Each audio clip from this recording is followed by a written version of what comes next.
So ayan mga pre, no. So ito pala yung sa crankshaft. So ang timing mark niya sa crankshaft is yan.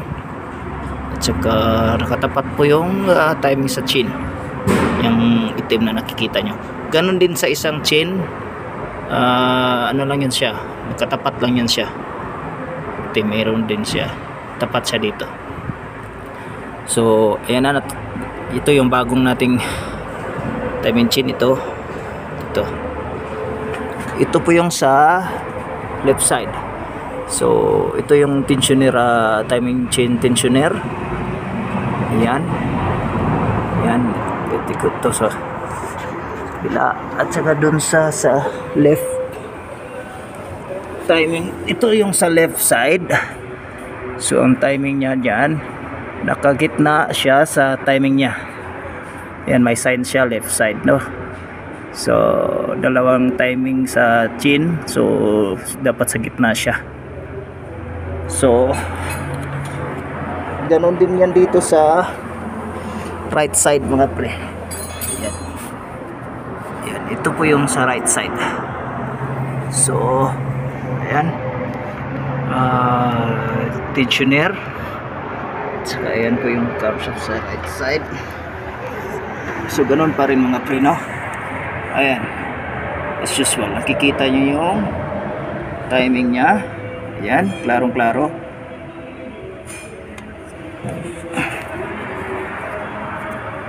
Ayan, klarong klaro, diba? May tatak na right.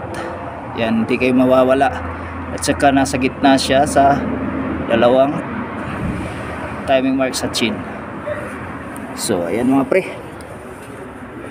yan lang kadali ang mag-timing ng Ford Expedition 2013 year model. So ayan mga pre, the moment of truth. Titistingan na natin na paandarin yung tiniming natin na Ford Expedition.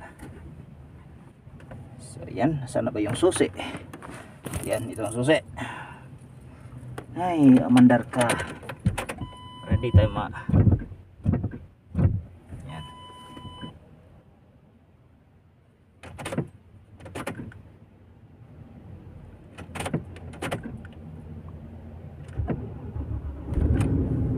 Ayan, mandar mga free.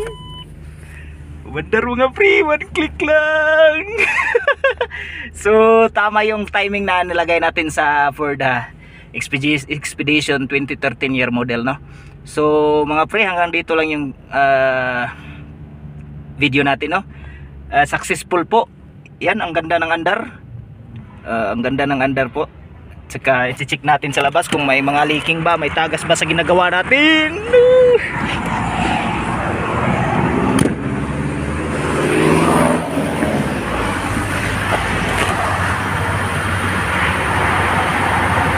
Yan, so far mga pre, walang tagas.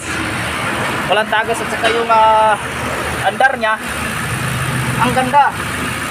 Walang tap-tap kung sa Arabic pa. Walang karadja-radja.